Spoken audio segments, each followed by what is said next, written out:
Moms kitchen আপনাদেরকে স্বাগত। কাছে এবং দূরে, দেশ এবং দেশের বাইরে আমার ভিডিওটা যে যেখান থেকে দেখছেন আপনাদের কাছে আমার অনেক অনেক ভালোবাসা দোয়া রইল। আশা করি আপনারা ভালো আছেন। আজ আমি আপনাদের সঙ্গে শেয়ার করব আমি বাড়িতে যেভাবে বানাই ওটাই আজ আপনাদের সঙ্গে শেয়ার করব।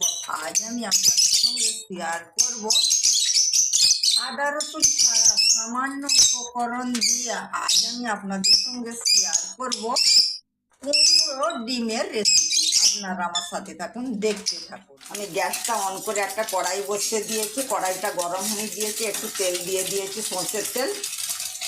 তেলটা গরম হয়ে গিয়েছে, একটা ডিম বন্ধুরা তেলের ওপরে দিয়ে আমি ডিমটাকে ভেঙে দিয়েছি। ডিমটা ভাজা হয়ে গেলে পরে ডিমটা আমি উঠিয়ে নেব।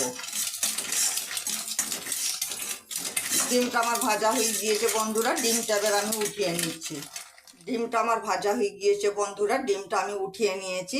ওই কড়ার মধ্যে আমি তেল দিয়ে দিয়েছি। তেলটা আমার গরম হয়ে গিয়েছে। এখানে আছে আমার সাদা জিরে, কালো জিরে, মৌরি, সর্ষে ফোড়ন দিয়ে দিলাম।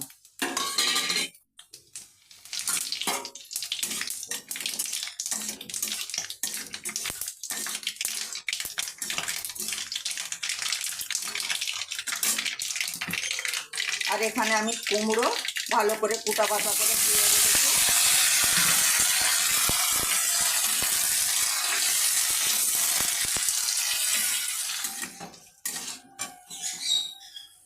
এখানে আছে আমার ঝাল লঙ্কার পাউডার 1 চামচ, হলুদের পাউডার 1 চামচ, ধনের পাউডার 1 চামচ, জিরের পাউডার 1 চামচ, গোলমরিচের পাউডার 1/2 চামচ, আর নুনটা আপনাদের পরিমাণ মতো।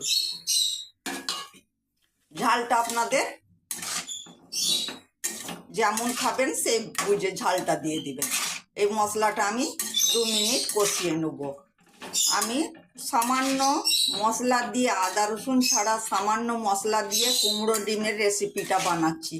আপনারা যদি আদা রসুন ছাড়া সামান্য মশলা দিয়ে রেসিপি দেখতে চান আমার চ্যানেলে গিয়ে দেখুন, খুব সুন্দর সুন্দর রেসিপি দেওয়া আছে।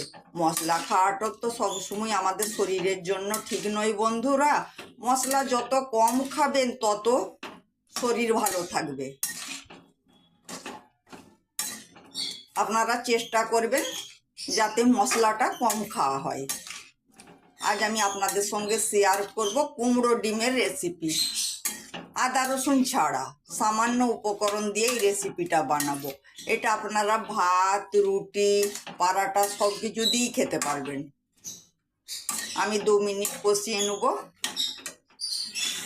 আমার 2 মিনিট কষানো হয়ে গিয়েছে বন্ধুরা। এখানে আমি পানি দিয়ে দিলাম।